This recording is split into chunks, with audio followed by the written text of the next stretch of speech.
whole cover-up from the very beginning. They have one of the finest national security intelligence operations on the planet.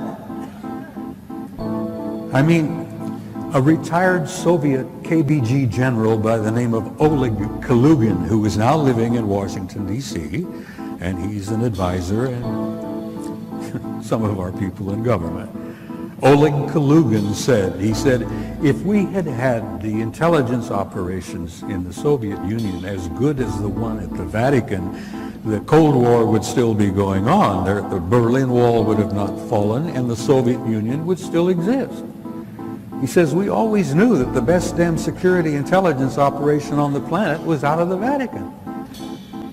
And probably the reason is that every damn priest in every country on the planet, Catholic priest, is in a sense an agent of the Vatican Intelligence Secret Service. And they're deeply concerned about the location and the appearance in our solar system of a planet known as Nibiru, which has already been photographed, and I have a picture of it here in a moment to share with you. The 10th planet has been photographed by an astro, what do they call them, where the telescopes are?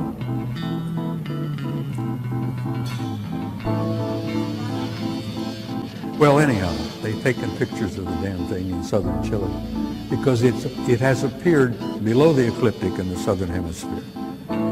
It's already been photographed by at least 3 cameras and telescopes. It's one of the biggest secrets in our government today. The reality and the presence of the 10th planet. Our government has known about it since 1980. Anyhow, it's real, it's there, and we're going to see it up here. I've been involved in this whole thing for 40 years, and I've been deeply involved in it for the last 20. And let me tell you, take it for what it's worth, in my view, there ain't going to be no disclosure. Not like they expect. They expect the government to someday have a news conference and stand up and say, hey, we got a little surprise for you. Guess what? We've been keeping it from you. We're sorry about that, but it was for your own good, you know. You guys weren't ready for this. You probably couldn't handle it. So, but now we're going to tell you, oh yes, aliens are here. They've been here for quite a while. Well, they're all over the place. Well, they are indeed all over the damn place. But you're not going to get a government disclosure because that's not how government works. First of all, they're a bunch of nitwits in some cases. They're not capable of giving you a disclosure and doing it in a sensible, thoughtful, caring way. For a lot of reasons. One of the reasons is that they don't want to admit to you they've been lying to you for over 60 years. And then the other thing is that they are really a little bit uncertain and frightened themselves because the true scope of their awareness and what they know still has them in a state of shock. An event took place in California in 1954 at an Air Force base known as Muroc.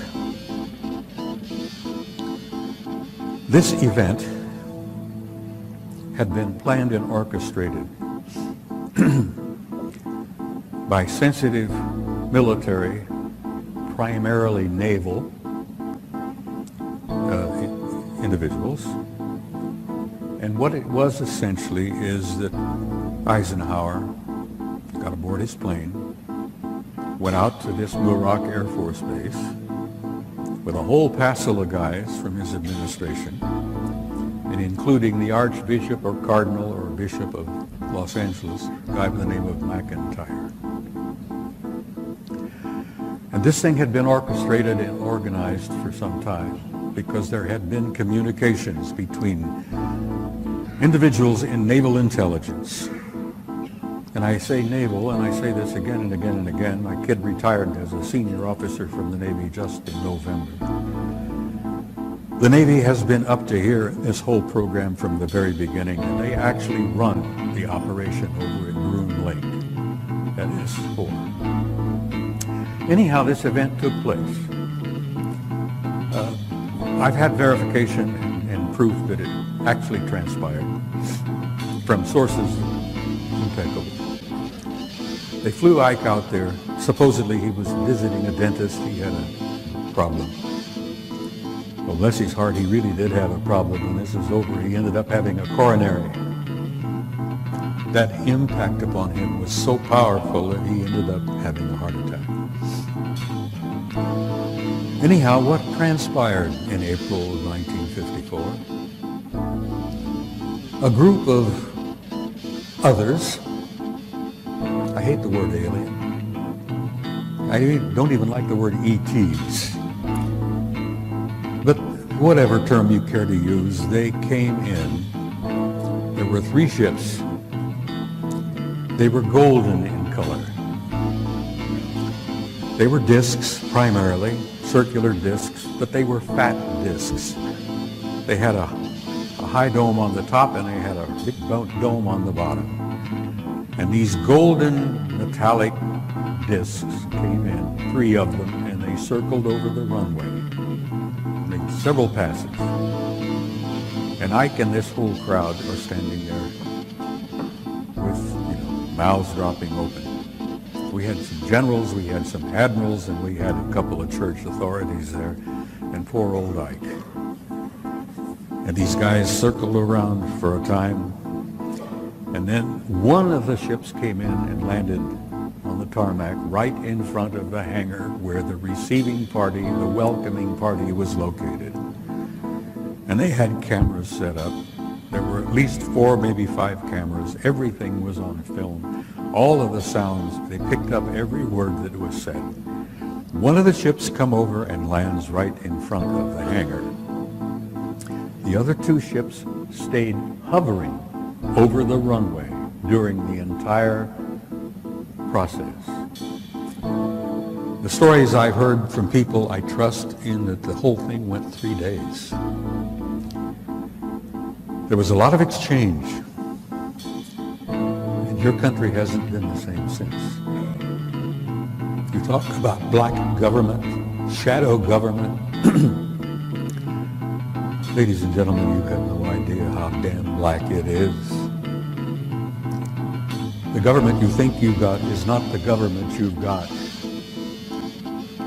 The government you think you had, the government that Washington, Jefferson, Adams, Hamilton, all the rest of those guys created 200 years ago is not the government you've got today. You do not have a democratic republic, good people, and I'm sorry to have to tell you that.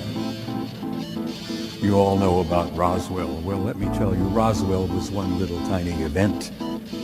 For God's sake, there were 3 crashes in that area in New Mexico within 30 days. Roswell was only a tiny piece of it. There have been crashes going on all over the country and all around the world for the last 40 years, 60 years. We've been picking up bits and pieces of hardware all over the damn planet. The Navy retrieved a UFO out of the waters off San Diego in 1941. And if you talk about parts, well, we picked up bits and pieces. Ooh, we loaded them up. We took them off here and we took them off there. Took them at Wright-Patterson Air Force Base. We've taken them at several places. And then, God bless them, we've taken the bodies and a couple of survivors off as well. Well, that's ancient history. But I'm saying, forgive me if I repeat myself, your government that you thought you had ceased to exist in 1947. And 1947 was also a year where we created the Central Intelligence Agency, we created the National Security Organization, and we also signed a pact called the UKUSA Pact, UK-USA. Now this pact we signed in 1947 was not just an accident. At the end of World War II, the United Kingdom, Australia, Canada, New Zealand, and the United States signed this pact, and we have been like this ever since. But the people in the United Kingdom, in England, Wales, Scotland, Ireland. They don't know any more about it in reality than most people out there do. Because one of the things about the Yakuza Pact was the lid came down on all the secrets, particularly the secrets of their reality, and the lid has been down ever since. I have to laugh sometimes when I hear Nick Pope speaking out. Many of you know who Nick Pope is. He's a delightful young man. He's a bright young man. He worked for the Ministry of Defense in Britain for a number of years, and he had the UFO desk. And Nick is a lot like some of our people. They sit at the desk and they see a little bit, but they don't see most of it, because most of it never got to Nick's desk. So when he tells you that everything's been released, we're releasing it all over the place. Oh yeah, France has been releasing their classified material. The United Kingdom has been releasing their classified material, and the U.S. has begun releasing little bits and pieces of it. If you think they're releasing anything of real importance, forget it. The stuff that they're releasing is garbage.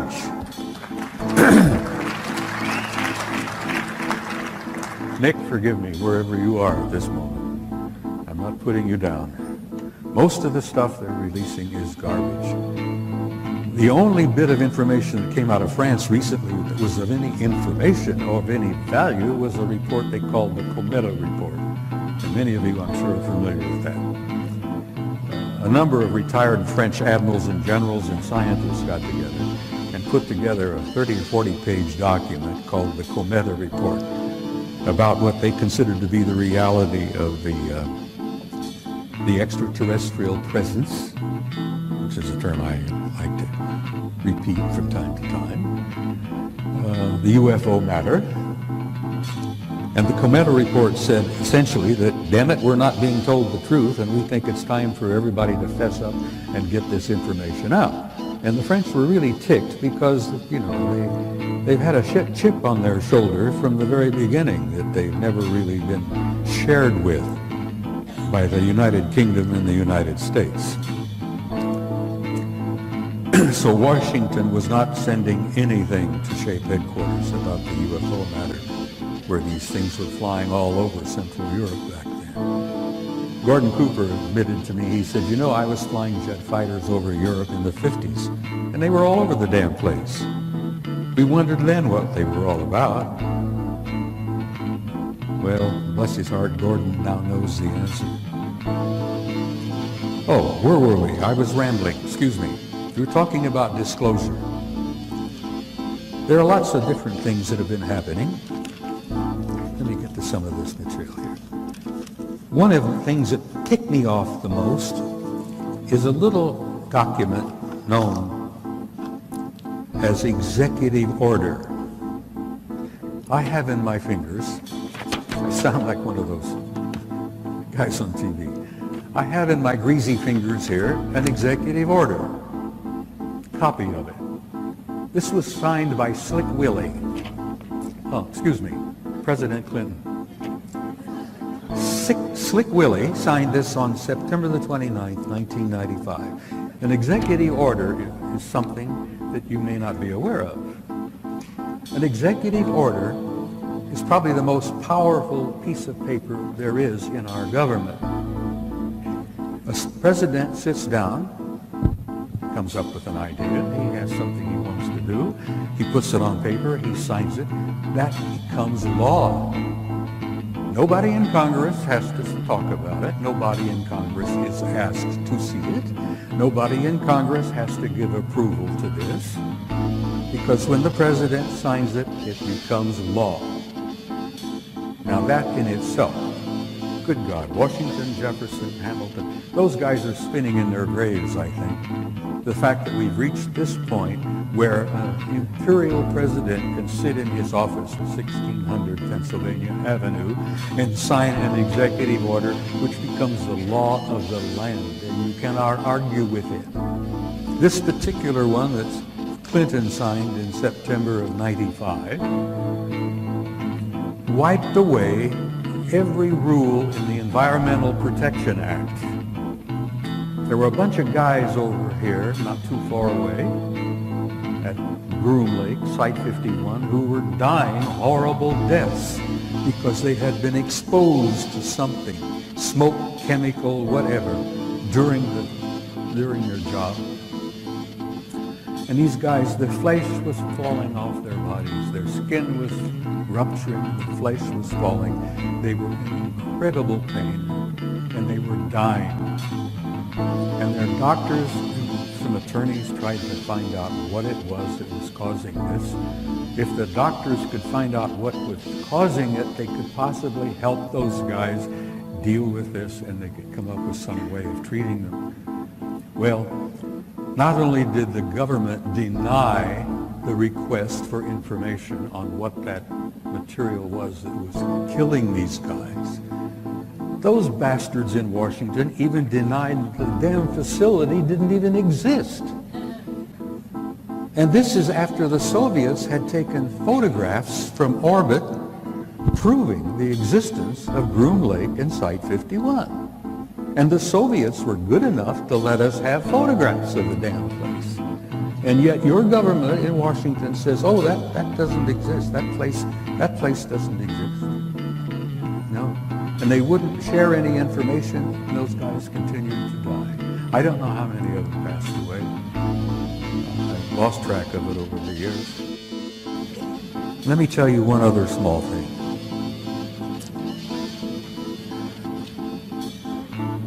A retired scientist by the name of David Froning, who is alive and well and living outside of Flagstaff, Arizona today. 15 years ago, David Froning spoke at a conference which I was part of.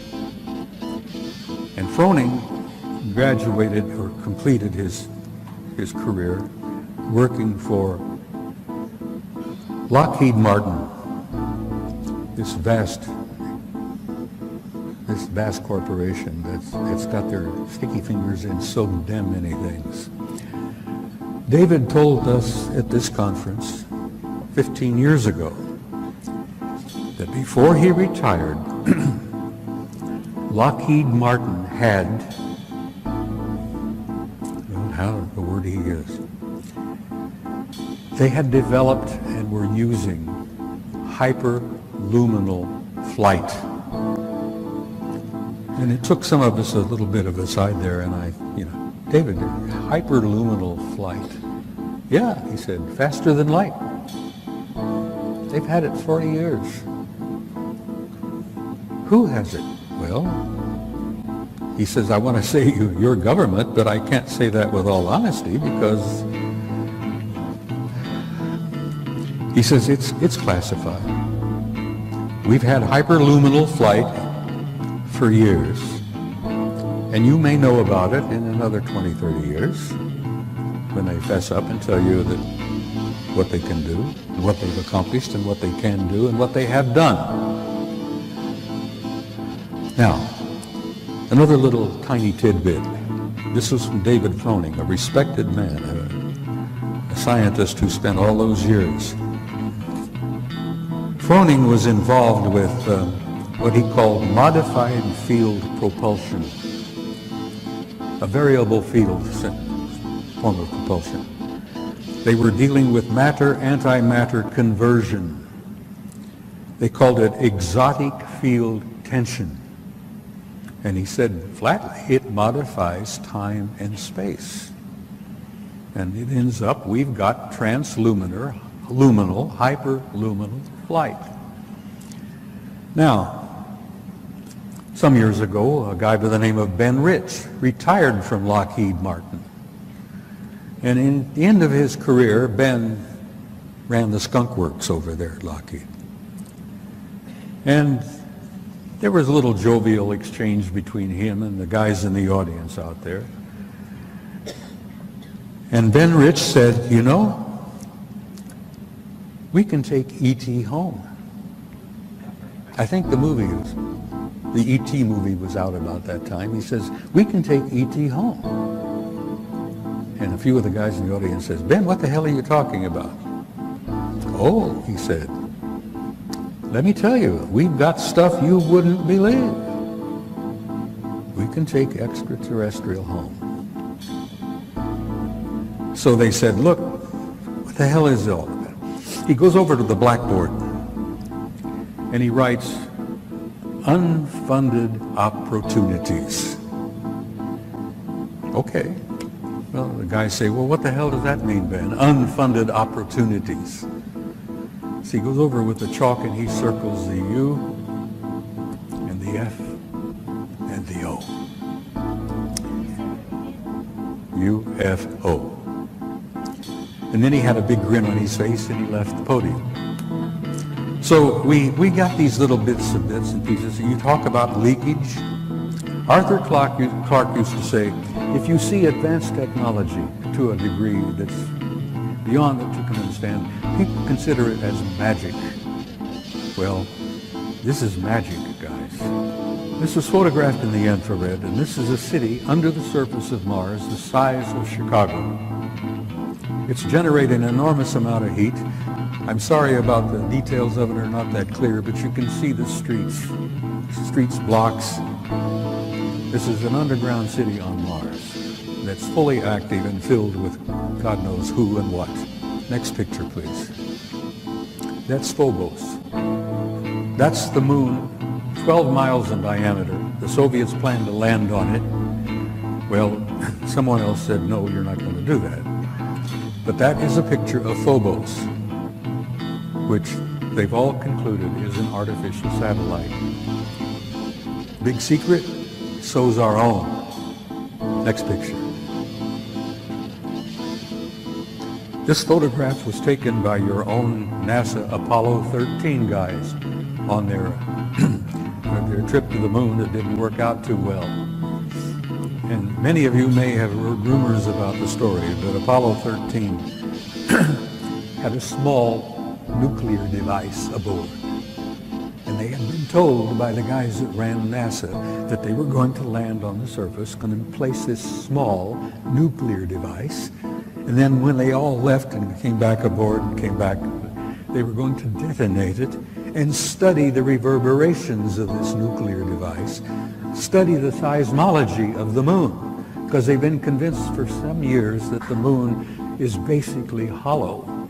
It appears to be somewhat of an artificial satellite. Well, they plan to detonate this nuclear device, and the others said, no, you're not going to do that. We'll get back to that picture again, please. All right, I wanted to show you. This picture was taken by Apollo 13. The object you see there in the middle is 5 miles long. It's an artificial, I assume metallic object, probably crammed with guys. And that object followed our Apollo 13 all the way to the moon, around and back. Now, whether they were trying to make sure the Apollo 13 guys got home safely or what, whether they were the ones responsible for Apollo 13's little accident, which kept them from landing on the moon and placing that nuclear device, who knows? We may find out someday. But here you have an artificial object in orbit on the way to the moon, 5 miles long. Now, I've spent some time aboard aircraft carriers with my kid. I've been invited several times. My boy served on 4 different carriers, nuclear-powered Nimitz-class carriers. We have carriers with 5,000 men in the crew, 1,000 feet long, 150 aircraft. There's snack bars, dining rooms, accommodations, this and that. Can you imagine the accommodations on an object? I like to think that, there's McDonald's, bowling alleys, God knows what. I'm sure they have a fairly good life out there. Anyhow, aboard an object 5 miles long, I've tried, in the time I had, to do 2 things. to impress upon you the reality of the extraterrestrial presence, the ones I refer to as the others. I hate the term alien. I hate the term UFO. There are no UFOs. We've known what they are for years and years and years. Some of them are ours. Some of them are theirs. There are no unidentified flying objects out there. They're all identified. I've tried to impress upon you the seriousness of it, the seriousness of the cover-up and the lies they've been telling you, the importance of why you need to know as much as you can know. And you need to be presented with the material because, damn it, you all deserve the truth. You have a right to know and you have a need to know because you are the people that this whole damn thing is all about. Now, they're in our midst. That's an understatement. When I came in, I arrived yesterday. I've been running around here all day. There's an old friend sitting in the audience out here who I've known for years. He's currently with Defense Intelligence Agency. He's getting up to years, probably going to retire very soon. And I've met him many times. We've shared a lot of information. There is another young man in the audience here who I will not point to because I can't see a damn thing with those lights, who is from National Security Agency, and he and my old friend were not aware of the other one being present here. But the one that's most redeeming and most exciting for me is there is a couple here who look like they're in the mid-40s. They look like a husband and wife. Nice-looking people. Very nicely appearance. As I said, their appearance is like a husband and wife. They're sitting together. Neither one of them were born on this planet. Guys, they're in your midst. If you have dinner down here somewhere, if you have dinner down here somewhere, you could be sitting next to one of them. There are two of them in the audience this afternoon, and I want to salute you. They're nice folks. They're as human in most respects as you and I are. They're all over the damn place. They're in our midst, and they are family. We're related to them because they were the ones that had a hand in establishing us as a hybrid race 100,000 years ago. And that hybridization is still underway. It's still happening even as we sit here and speak. And it's simply this: you're not alone, and you have never been alone. And you have had, as I have learned over the years, an intimate interrelationship with advanced extraterrestrial intelligence from the beginning of human history. But the thing I've learned, I guess, the most powerful thing, is that there is a God. Don't you ever doubt that. There is a supreme being. And you're all a part of that because there is a spark of that divinity flashing and burning in every one of you. It's known as your soul, your immortal soul. I want to say something in closing.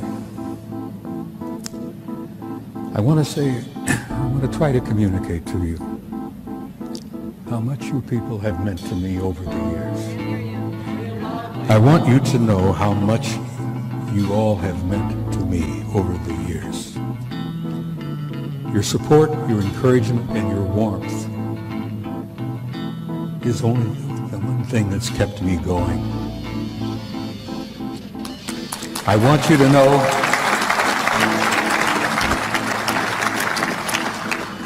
know how grateful I am to each and every one of you. You are friends. Ti amo. I love you all. Good night.